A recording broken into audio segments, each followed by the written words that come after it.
kusema sema pwe. Ndio sababu. Ninaomba kwanza nisahihishe neno moja na kukanusha hapa. Kila wakati Mwalimu Ndacha amekuwa anasema Mungu Roho, Mungu Roho, Mungu Roho. Niliwahi kufanya naye mdahalo kule nyuma, nikauliza, ni nani huyu uliyemsikia anasema Mungu Roho? Kwangu mimi akafika mahali akasema, kama sio wewe basi wenzio. Nikauliza, hao wenzangu ni akina nani? Nafsi ya tatu ni Mungu Roho Mtakatifu. Roho Mtakatifu ni Mungu. Hatujasema Roho Mtakatifu ni Mungu.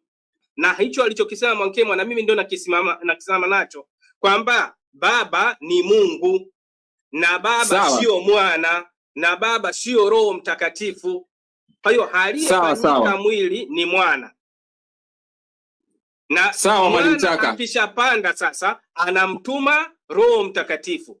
Sasa Ndacha haja atuambie kwamba Roho Mtakatifu ni Yesu kama alivyokuwa yeye anasema, kwa sababu yeye msimamo wake Roho Mtakatifu huko nyuma kafundisha kwamba ni Yesu. Leo sijui sawa. Mwalimu Chaka, nataka niseme ili na mimi nijiweke sawa vile vile kwako kwamba Mungu Roho Mtakatifu sio nafsi ya tatu katika Trinity.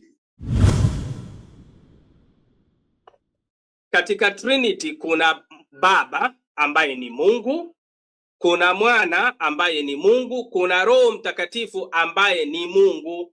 Na hicho ndicho mimi ninachosimamia. Sasa Mungu Roho Mtakatifu sio nafsi ya tatu. Mungu Roho Mtakatifu sio nafsi ya tatu. Roho Mtakatifu ni nafsi ya tatu. Roho Mtakatifu ni nafsi ya tatu. Mwana ni nafsi ya pili. Baba ni nafsi ya kwanza. Mwalimu Ndacha, karibu tena. Asante. Mwalimu Ndacha, karibu tena. Kwa sababu Mungu ameshasema msiwe na Mungu mwingine. Sasa nyinyi mko na miungu mitatu tayari.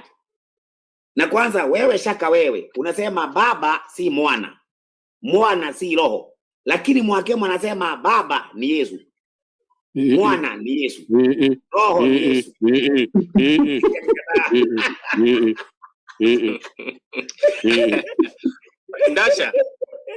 Ndacha, naomba. Asante sana. Nimesikiza mdaro huu mzuri sana wa Roho Mtakatifu kutoka kwa ndugu Ndacha pamoja na ndugu Mwankemwa. Lakini ndugu Mwankemwa naona na wasaliti wana utatu, kwa sababu umeambiwa usiingie kwenye mada. Okay, sasa nataka niweke msingi wakati mwingine ili tuje tuweke vizuri. Hata Chaka alipokuja mahali hapa amepinga